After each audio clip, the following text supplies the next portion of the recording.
Hey, hello everybody. It's Sherry from the CGH Health Foundation, and I'm back with another easy, healthy recipe. If you have been watching my videos, then you know that I usually eat oatmeal for breakfast. I eat a lot of oatmeal, but if I have time, if it's a weekend or a brunchy kind of thing, I like to make pancakes. It's one of my favorite things. And so today's recipe is for an easy banana pancake recipe. And I'm going to start off, and I'll talk about my ingredients as I go along here. I'm starting off with about a medium ripe banana in my mixing bowl. And all I'm going to do is take my fork and start to mash the banana up. And I know that you can easily make pancakes from a mix, but I'm like, it's so easy to make pancakes from scratch, and it doesn't require a whole lot of ingredients. And you still have to put things in a bowl and add milk or fluid and mix it all up. And so as long as you have to do that anyway, why not make your pancakes from scratch, okay? So I got my banana all mashed here in my mixing bowl, and you want to get it, you don't want to have any big chunks left. You want to make sure that it is really smooth, and that way the banana flavor will get incorporated throughout the whole mixture. So one medium-sized banana, you want to end up with about a half a cup of mashed banana. And the rest of the liquid ingredients, the other reason that I really like this recipe is that it's all in one bowl. You don't have to dirty a whole lot of dishes to do it. The next thing I'm going to add is a cup of milk. And you can use any kind of milk. I'm using soy milk. And so I'm just going to add that right into the big mixing bowl. So half a cup of mashed bananas, a half a cup of milk. And here I've got some corn oil. You could use canola oil too if you wanted to. And I'm going to measure out just a tablespoon of oil. And then I'm going to set it right here because I'm going to be using that for my pan. And by the way, I have my skillet here over about medium-high heat. So you want to have that ready to go. The next liquid ingredient that I'm going to add is a teaspoon of vanilla. This is optional, but I really think it makes the pancakes taste good. We'll get that in there. And then I'm just going to use my fork to kind of get that all mixed together. Okay, so we've got the wet ingredients all mixed together in the mixing bowl. The next thing that goes in is the flour. Now you could use white all-purpose flour, you could use whole wheat flour. I'm using a whole wheat pastry flour, and I always use a whole grain product when I can for baking in dishes. And I'm going to scoop it right out of the bag, and we're looking for a cup of flour. So that's what's going in there. Okay. Back in here. And then we're just going to mix it all together. Oh, not yet, sorry. Got ahead of myself. On top of the flour, we're going to sprinkle a tablespoon of baking powder. Right? And I'm just going to add a couple of shakes of salt, not very much salt at all. All right, so now we're ready to mix it all together. And you want to get all of the flour moist, but you don't want to overmix this, okay? You kind of want it to still look a little bit lumpy. So if you can see it, it's still got some lumps in there.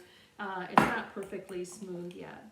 Now at this point, you're going to have to take a look at your batter and see if it is the right consistency. So with pancake batters, you want them to be pourable, but not too thick. You want it to spread in the pan, but if it spreads too fast, then you're not going to get a nice fluffy pancake. So that one looks pretty good. Okay. I like to make my pancakes about 1/3 cup, so I'm using a measuring cup that has a handle on it.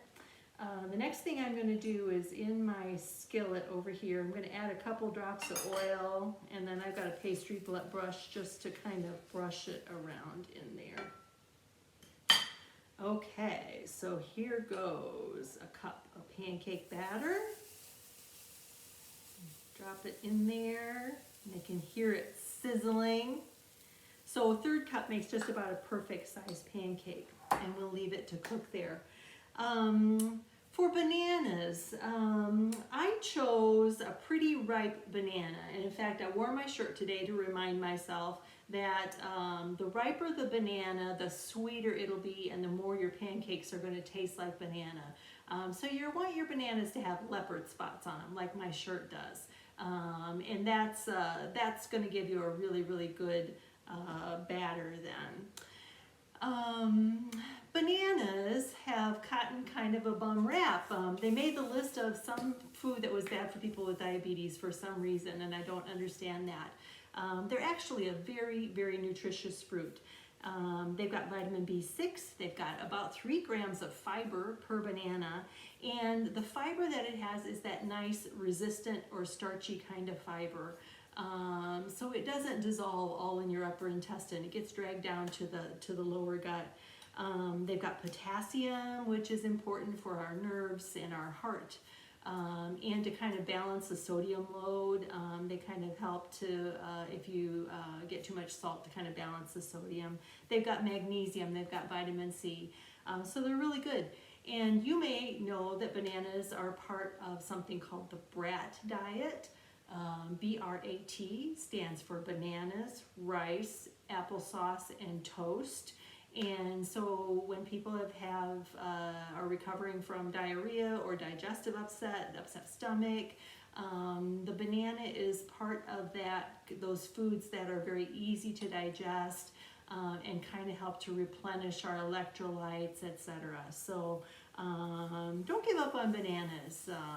They're really very good for you. So when the pancake is in the pan, one of the ways that you know that it's ready to flip is to kind of watch the bubbles. And when the pancake is a little bit dry around the edge, and when there's a bubble in the center or two that pops, then you know it's probably ready to flip over.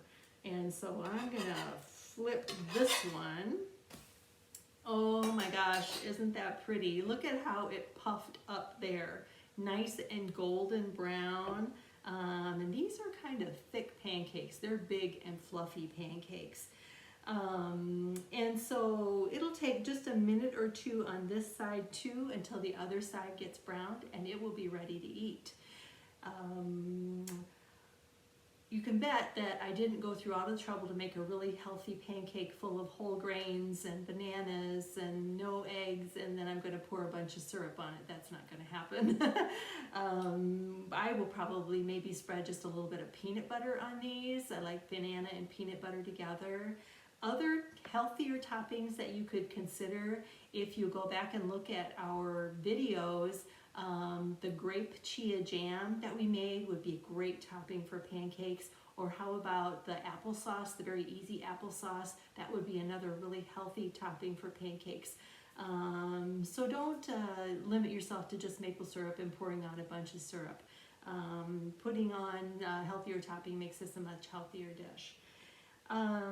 So everybody knows the first pancake that comes out of the pan is not always the best pancake. Luckily, I have another couple over here that I already made, and I put a little bit of peanut butter, so let's give these a try. I'll get a bite.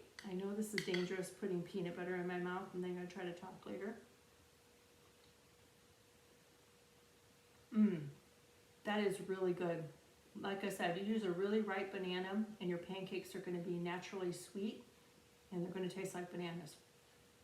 I hope you enjoyed this recipe, and you can find this video and all of our recipe videos at the CGH website on the foundation page under What's Cooking CGH, or on our YouTube channel if you find that.